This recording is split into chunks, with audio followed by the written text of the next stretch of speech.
vous êtes là les amis? Je vous avais totalement oublié. Bon, alors, comme je vous avais oublié un peu, nous allons tout de suite commencer notre vidéo. Et donc, je vais me remettre à ma place habituelle, ça sera quand même mieux.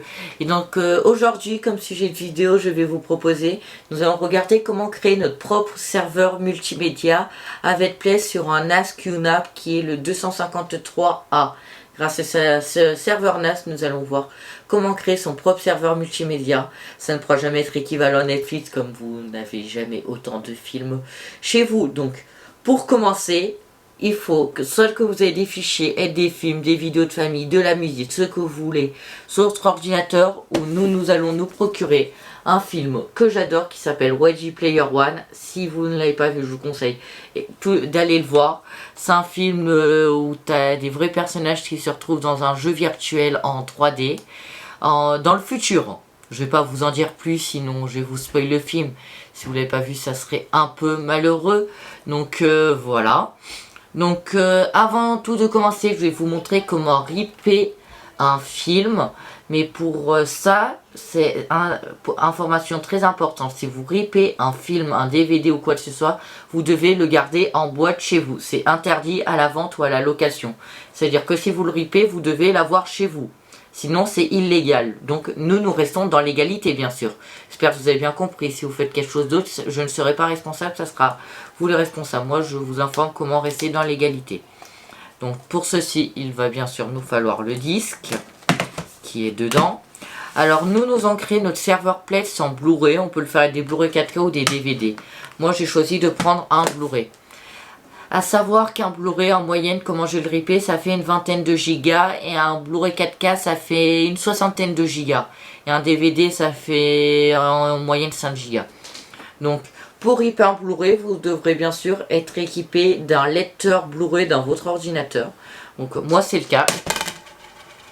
On va éviter de casser le disque. Voilà. Je vais l'insérer. Je vais vous afficher mon écran d'ordinateur et comme vous voyez juste là, moi j'ai comme logiciel j'ai choisi DVD Fab qui est un logiciel payant. Je vais dans la partie Reaper. Je vais attendre qu'il me détecte mon Blu-ray pour pouvoir le ripper et après je vais vous montrer comment faire. Voilà. Là, DVD Fab va vous analyser votre Blu-ray pour pouvoir le copier. Après tout ça, on va le transférer sur notre serveur NAS, mais on verra ça en temps voulu. N'allons pas trop vite, faisons les étapes une à une et tranquillement. Et donc, pour information, là nous trouvons dans la première partie de cette vidéo et pour la partie NAS, on va se trouver dans une deuxième partie de cette vidéo.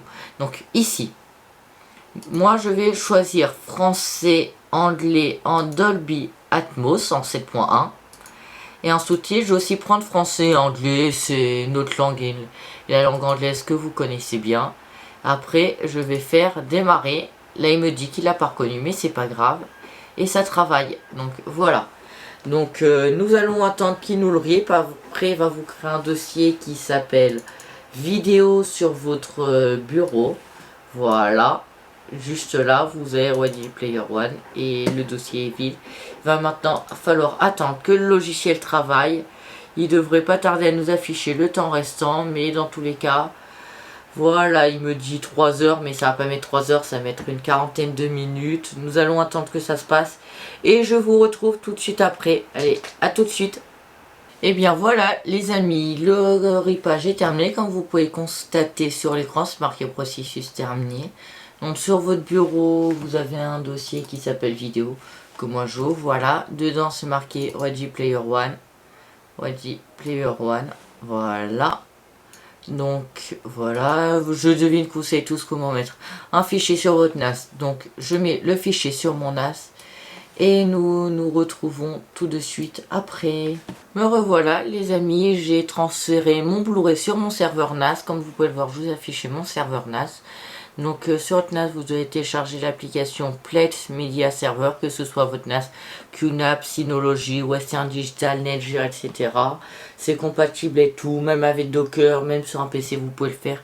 Et au passage, si vous voulez une vidéo comment configurer un Plex Media serveur sur votre PC fixe ou PC portable si vous n'avez pas le serveur NAS, je vous en ferai une volontiers. N'hésitez pas à me le dire dans les commentaires ou à mettre des pouces bleus pour que je voie que cette vidéo là vous a intéressé. Donc, nous allons tout de suite commencer par ouvrir Plex Media Server. Donc là je cache pour des raisons de sécurité. C'est normal si vous voyez rien. Là, dans bibliothèque, comme vous pouvez voir, moi j'ai déjà fait quelque chose.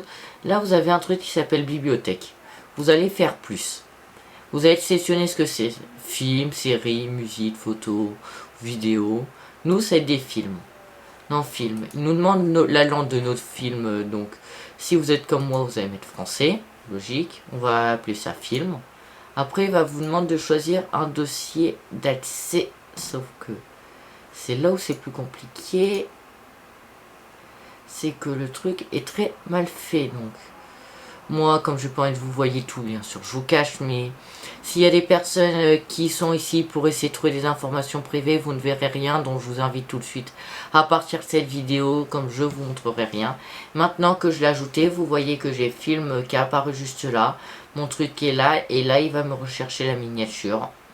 Et maintenant, vous pourrez cliquer sur visionner, sauf que je ne vais pas le faire, pour pas me prendre de droits d'auteur. Et voilà, vous avez votre truc, vous pouvez cliquer sur modifier. Vous pouvez sélectionner les affiches, voilà, par exemple, je mets ça. Après, si le nom vous convient pas ou quoi que ce soit, et voilà, c'est bien arrivé. Vous pouvez modifier l'année de sortie, il s'est trompé. Année de sortie initiale, je sais pas pourquoi il me met ça, et pourtant là il me met bien 2018, sa vraie année de sortie. C'est pas catastrophique dans tous les cas. Désolé. Donc voilà, vous avez même les informations sur le média de où il se trouve. Donc vous pouvez le partager à des amis si vous avez un Plexpass. Vous pouvez lire sur le téléphone, vous choisissez tout. Vraiment en solution de média serveur, à mon goût c'est la meilleure. Après, vous pouvez faire ça avec les systèmes intégrés NAS qui sont pour QNAP, qui sont QVideo et Q Multimedia Center. T'as les deux. Donc, si vous souhaitez le faire avec, je pourrais aussi vous faire une vidéo dessus si ça vous intéresse.